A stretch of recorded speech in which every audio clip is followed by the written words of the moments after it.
Hello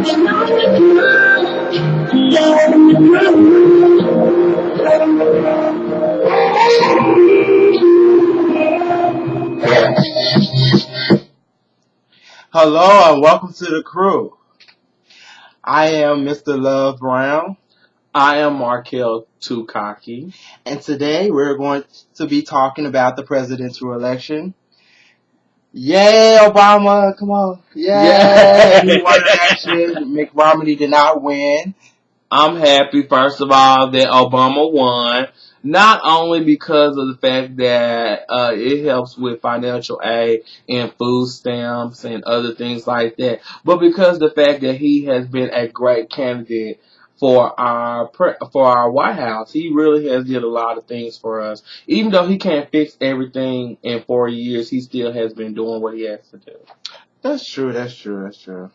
And he also won by 303.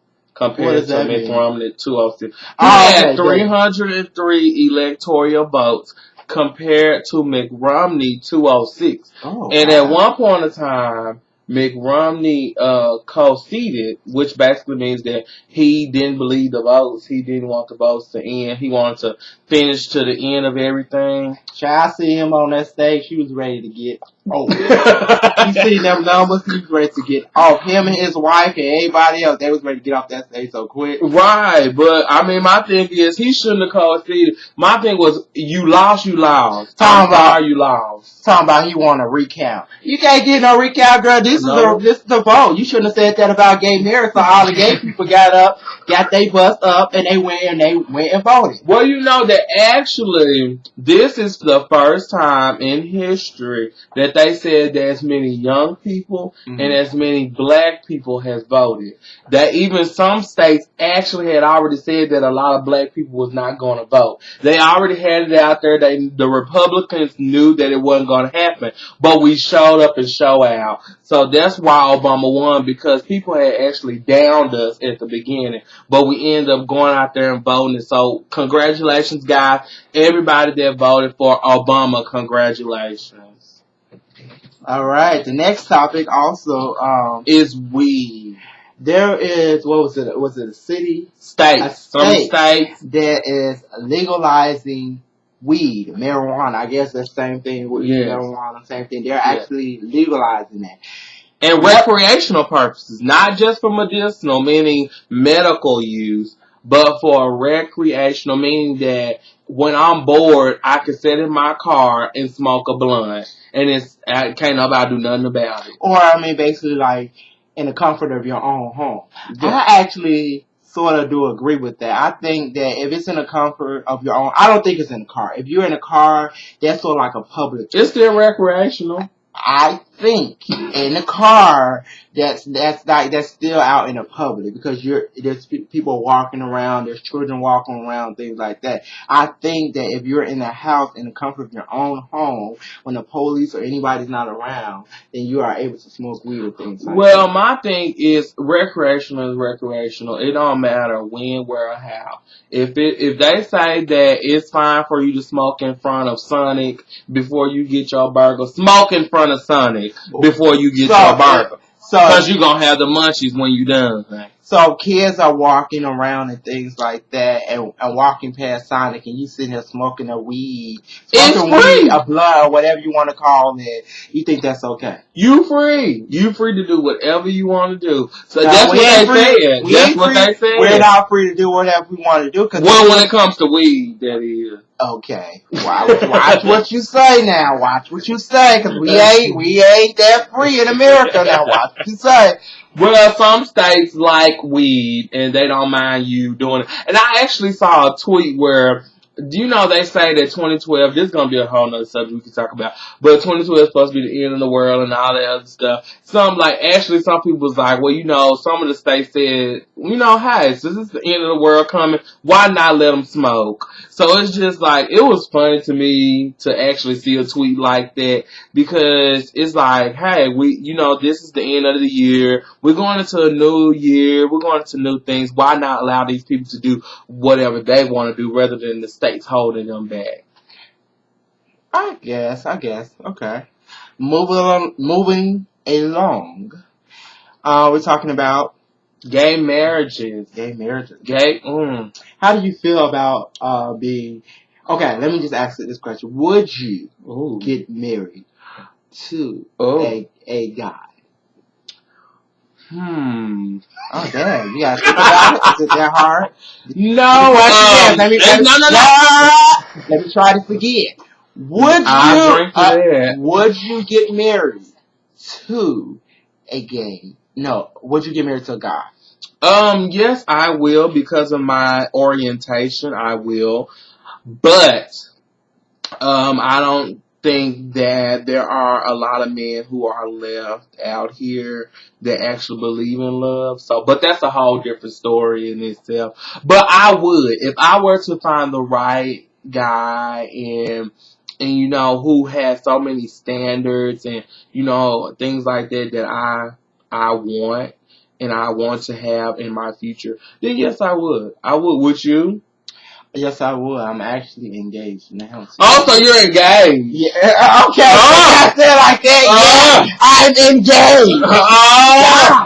Oh, he's engaged. Well, you didn't have to say it like that. For any girl that was looking, honey, he is engaged. Sorry. Yes, I am. If you go to my Facebook page. It's to a man, right? Yes, it's to a man. If you go to my Facebook page and the link that goes into this YouTube video, and it'll show you who exactly he is. I am. Yes, he is engaged, ladies and men who think they're okay, enough. Okay, I'm explaining it. All right, next subject. But actually, though, it was 2 states who did it. It was only 2 states who did it, if I'm not mistaken, like Maine and Colorado or something like that. But also, nowadays you can, but you can also have a civil union. So also, it's not actually legalized yet, but I personally think that it's going to be legalized, and I can't wait till it actually be legalized. Even if I do a civil union thing, I'll still go back and still remarry. I would too. To have my and for the people who want me to be politically correct, that's so I can show them other people. Maryland. We did it. Maine and Maryland. So Maine and Maryland has included. Maryland is actually not that far. It's not. I mean, hey, if you want to have a nice little wedding in Maryland, that would be nice. That would be real nice. Okay. But congratulations to the girls and the guys in Maine and Maryland who are able to get married. Congratulations. Yes. Well, our next topic, I guess I could let you talk about it because this is something that you really want to discuss. Is friends and advice. Basically, that topic is, for example, sometimes we have a friend that may not smell the way that they should smell, and maybe they may be in a club. I'll drink for that. They may be in a club, or they may be, just sitting by you. Just for example, say if you were sitting by me or whatever, and they didn't know how to approach their friend about, having a bad odor or hygiene, having a hygiene problem, basically. They was musty, or they just had a bad odor, or they had a bad breath and things like that. What is the right way to come to them and tell them, that I'm just gonna say it, your breath stink, you have bad odor, you're musty. I mean, I'm not gonna sugarcoat it. I mean, that's just what's the right way? What do you think is the right way to do it? Before you say that, think about some people. Some people have different views. I want to say that some people have different attitudes where they if you tell them something, they automatically blow up at you. So you have to be careful with that. I'll drink to that. Okay, so what is your thought on that? I really do feel like, first of all, if it's a friend, then it shouldn't matter. I feel like a person, if you call yourself first of all, friend is a serious title. I don't believe in giving everybody a friendship title, because sometimes people can give you a title and they looking for you to own up to it, and you may not be that title right now. Like if I met you 3 months ago and I'd be like, that's my friend. I really can't say you my friend because I haven't went through stuff with you Mm-hmm. because you don't know me. You know what I'm saying? Mm-hmm. I can say, I really like him and I could really see him being a friend. Mm-hmm. So first of all, if this person is a friend and you have given that person a title, Mm-hmm. then that means that that person actually is able to discuss any and everything with you without them going behind your back, without them having to say certain things and try not to hurt your feelings because this is your friend.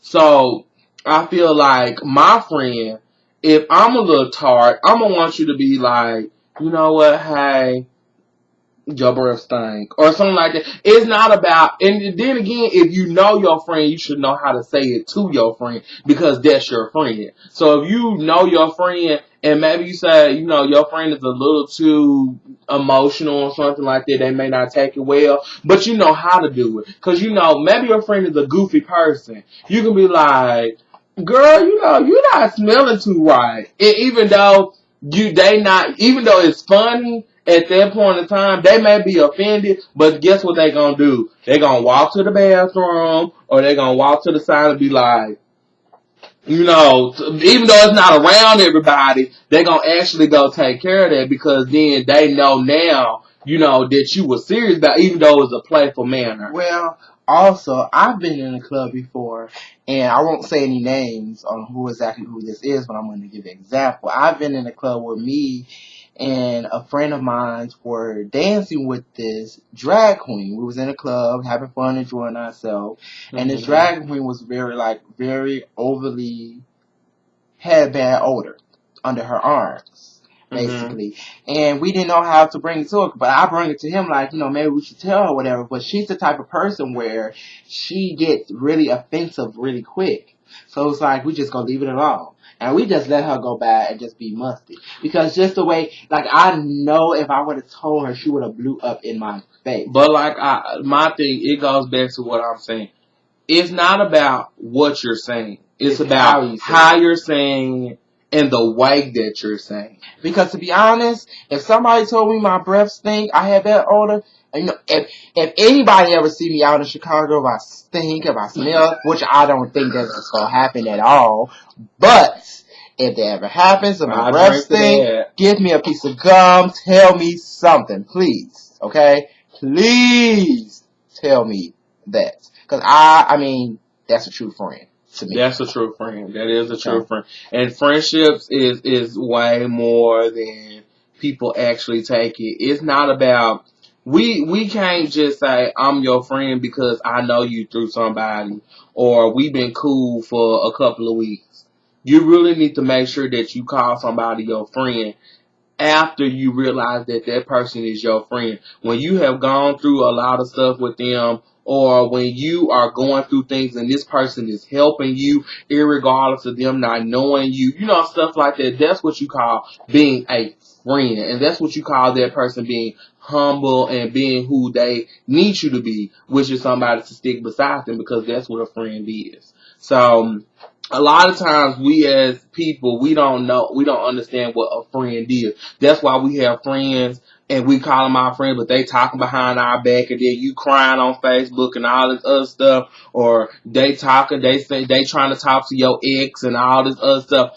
That's not your friend. That's somebody who is his associate and they cool with you. That's why you have to learn the difference between a friend and an associate and then just a regular stranger. Sometimes some of these friends are just strangers that you don't know. Correct. But that's how you gotta work. And to end off our show for today, we're going to be giving the advice of the day. My advice of the day is, when you say that you are a friend to someone, make sure that you stand up to the title. Don't just say that you are something for your own personal gain. Make sure that that is something that you actually mean, because karma is a bitch. Karma's a bitch. Oh, remember that. Okay, all right. My advice of the day is, now we're talking about, since we have a new president and things like that, and hopefully our unemployment ready to go up and everything for people that are looking for jobs and things like that. Maybe to get a little better. My advice of the day is not to give up. There are tons of jobs out there. Don't give up. Keep going. I know some people out there sometimes get depressed and just I can't find a job or anything. Do not give up. Continue to look. Eventually something will come for you. Okay? Try different things out. Okay? Eventually it will come. Do not give up. That's my advice. Well, you guys, great advice. First of all, we would like to thank you for joining in on the Krew. And this is your episode 2. Like the videos, comment, share with your friends. Like I said before on the last video, we ain't going nowhere. Also, I also would like to, the person that I know, his name is David, who commented on our video before and just told us some suggestions about our video, whatever. Hopefully we fixed the videos, and hopefully you'll see it again and you can comment again on our videos and like the videos too. We're giving a shout out to you. Thank you very much for commenting on our videos. Our video. Well, I just want to shout out everybody. Hi, I love you all. All right, and continue to tune in. There'll be plenty more videos, and until next time, loving the Krew. Loving the See ya. Bye.